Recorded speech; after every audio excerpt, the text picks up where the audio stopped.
If you guys want to get more out of your workouts as a player or a coach or a trainer, I'm going to be talking about in this video 5 tips to immediately increase the quality of your workout. So if you guys are struggling to get results for yourself or for your players, these 5 tips will immediately help you guys get more results and get those results faster. So the first thing that we can immediately do as a coach or a player is encourage good mistakes. Now, this sounds kind of stupid, seems kind of pointless, but first we need to build the environment. This is something that we call psychological safety, and this is something that even as a player, you guys might be doing without you even realizing it. But we need to be encouraged to make good mistakes, right? We know that making mistakes, pushing our boundaries, getting outside our comfort zone is a vital part of getting better as a player. But if we don't feel comfortable pushing those boundaries because our coach is going to yell at us for making mistakes, for missing layups, for missing shots, then we're not really going to be comfortable pushing that edge, and that's where we're going to see improvement. And same thing as a player, right?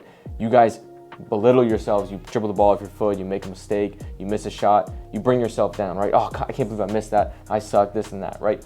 You're almost holding back your own development because you're afraid of making mistakes because you're going to judge yourself. So as both players and coaches, we need to set up an environment where players feel comfortable stretching their limits. They need to feel comfortable trying their hardest and making mistakes without being yelled at or criticized. So again, I know it seems very simple, it seems kind of stupid, that's not really gonna help much, but believe me, if players feel psychologically safe, if they feel comfortable pushing their boundaries, they're going to do more of that. They're going to make mistakes, but that's where we're going to get better. Now, the next thing to kind of go along with the environment a little bit, less talking, more reps. Again, this seems very simple, but I've watched numerous practices, high school, middle school, travel, and oftentimes the coach spends so much time talking, correcting players, going through plays, telling players how to do reps.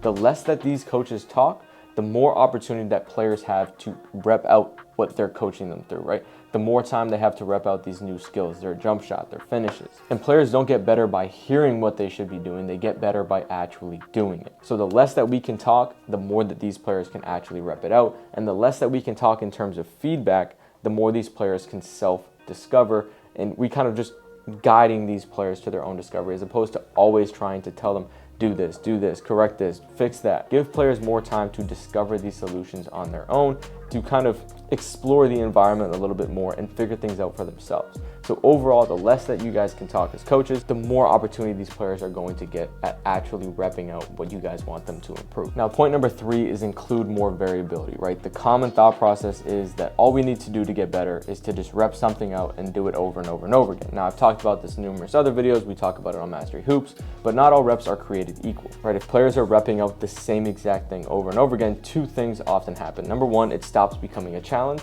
and number 2, they just go on autopilot. Right? Because it's not a challenge, they can just mindlessly go through those reps without even thinking about what they're doing. And then there's also no challenge, which we talked about earlier. Challenges, messing up is part of how we get better. So if we're just doing the same thing in a block style manner over and over and over again, there's no challenge, there's no messing up, there's no improvement. So including more variability where we're doing 1 rep, we're going doing something else, we're shooting 1 shot, we're going to shoot a different shot at a different spot, is going to provide a little bit more challenge. Now, don't go overboard with this. Variability is simply just a tool that we can use for these players to provide the optimal amount of challenge. So this is where the art of training comes in, where we're able to use this tool to the right degree at the right time for the right player, just to simply provide the right amount of challenge so that way this player is messing up, but also succeeding to the right degree. More often than not, you guys as coaches, trainers, and even players can include more variability than you're currently doing in your workouts, right? You don't have to master something before moving on and adding a little bit of variability. There should always be some level of challenge presented in all of your workouts. So point number 4, which is something I just presented on at Mastery Hoops PDC out in LA, and this is simply to add more defense into your workouts. If you guys are a player working out by yourselves, get a partner, work on stuff with real defense. You can work on something all day on air, get as many reps as you want, but at the end of the day, you're not practicing in an environment that represents the game. Therefore, that transfer is going to be very, very low into games. That's why you guys are having trouble transferring what you guys are working on into games, because you're simply just doing it on air. Now, again, as a coach or trainer,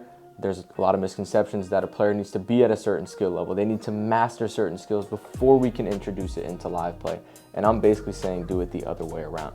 Players can learn implicitly, right, without us telling them, in these live settings through these small-sided games. And this is honestly the best way to learn. Now, obviously, sometimes we need to scale it back, but more often than not, we can introduce way more defense in live play into our workouts. Now, this doesn't need to always be one way or the other where it's full defense or no defense.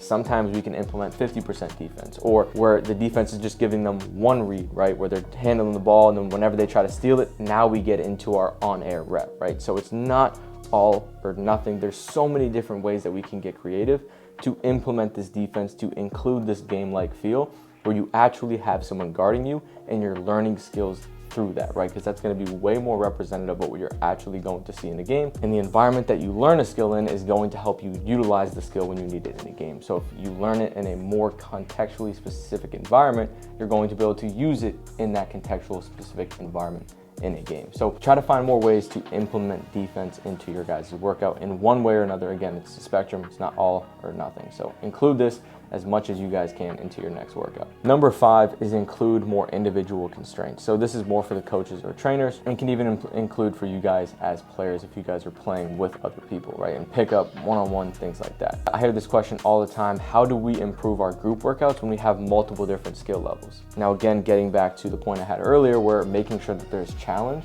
If I have say a really good senior and an average freshman, it's going to be kind of too easy in that workout, especially if we're doing live stuff or we're doing stuff with defense.